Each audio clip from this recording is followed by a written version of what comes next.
Ce jeu s'appelle Fourberie, ce n'est pas un hasard, quoi. Mais pour Christian et moi, quand on a construit ce jeu, ce prototype, il s'appelait Molière.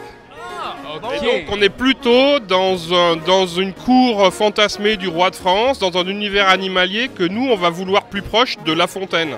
Tu vois, nos références à nous, c'est celle-là. Ceci dit, moi, le théâtre élisabétain, ça me va très bien, dans la mesure où, vous aurez remarqué qu'on va monter une troupe de théâtre avec des comédiens et des tragédiens. Christian et moi, chacun respectivement dans nos endroits de vie respectifs, on fait partie de troupes de théâtre. On fait, bon, très très amateur, hein, je veux dire, voilà. Et on aime ça, on a une passion pour ça, et c'est vrai qu'en plus, comme on aime le jeu et qu'on est auteur de jeu, à un moment donné, réussir à allier les deux, c'était rigolo. Je suis accompagné d'Olivier Grégoire, le créateur du jeu Hope, qu'on a juste ici, et auquel on va s'attabler tout à l'heure dans quelques instants.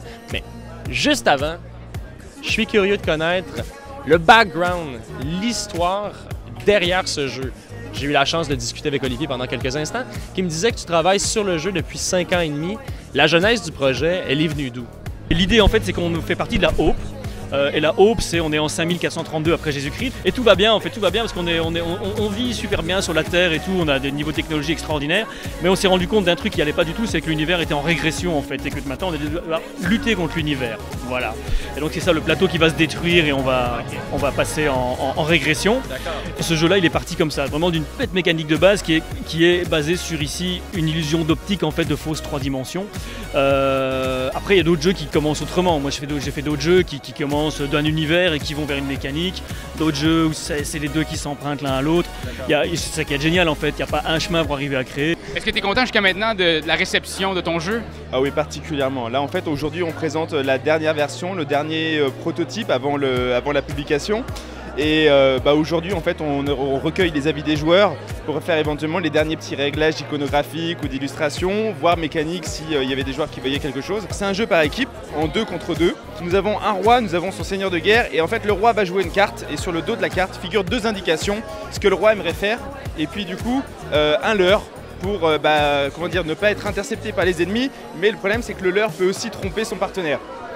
Et en fonction de la carte qui a été jouée, et du coup, le seigneur de guerre qui lui concrètement les bottes dans la gadoue et sur le terrain, doit réussir à trouver l'ordre qui correspond à l'unité qu'a joué le roi. La dimension du jeu est très tactique, c'est très rapide, hein, c'est 15 minutes la partie comme je l'ai dit tout à l'heure.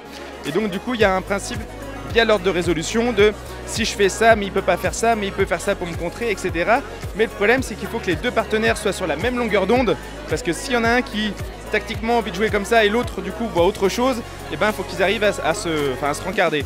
Et donc on peut se chicaner souvent dans ton jeu? Oui, on peut se chicaner souvent dans le jeu. Déjà, la première victoire pour un jeu comme Seven Wonders, c'est d'être dans la liste. Tout simplement parce que Seven Wonders Duel, il a contre lui le fait d'être un jeu de plus dans l'univers de Seven Wonders qui a déjà tout gagné, d'accord? Et il a contre lui de n'être qu'un jeu à 2. Pour 2 joueurs. C'était un pari risqué, hein, je veux dire, clairement, parce que quand tu travailles dans cet univers-là sur un jeu à 2, tu génères des attentes. Vraiment beaucoup d'attentes. Et quand les attentes fortes sont déçues, le retour de bâton, il est monstrueux. Et là, non, en fait, on n'a pas de retour de bâton. Au contraire, les gens adorent le jeu. Il sort, donc ça va être un Kickstarter. Quelques semaines ou quelques mois, là-dessus, c'est vraiment le Morning qui va décider en fonction de plein de paramètres, en fait. Hein. Il faut encore il y a des détails qu'on doit encore régler à tous les niveaux. Je te souhaite bonne chance, Olivier. Merci infiniment de nous avoir expliqué Hope. On espère que votre jeu va se vendre à des milliards d'exemplaires. Bon, merci beaucoup. Mais en attendant, si vous voulez faire une partie, ça sera bien volontiers. C'est parfait, allons-y. Puis Ben, je t'éclate.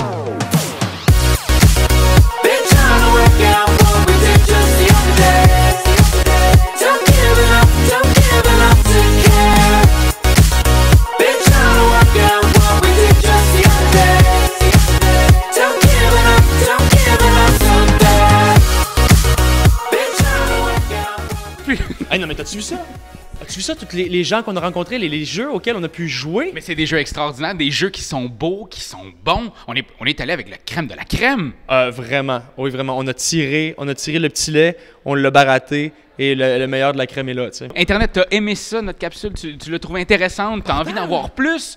Partage-nous ça. Et puis continue à nous suivre parce que très bientôt, il va y avoir une autre capsule. T'es-tu game d'en faire une autre, toi? Moi, je suis game en esti.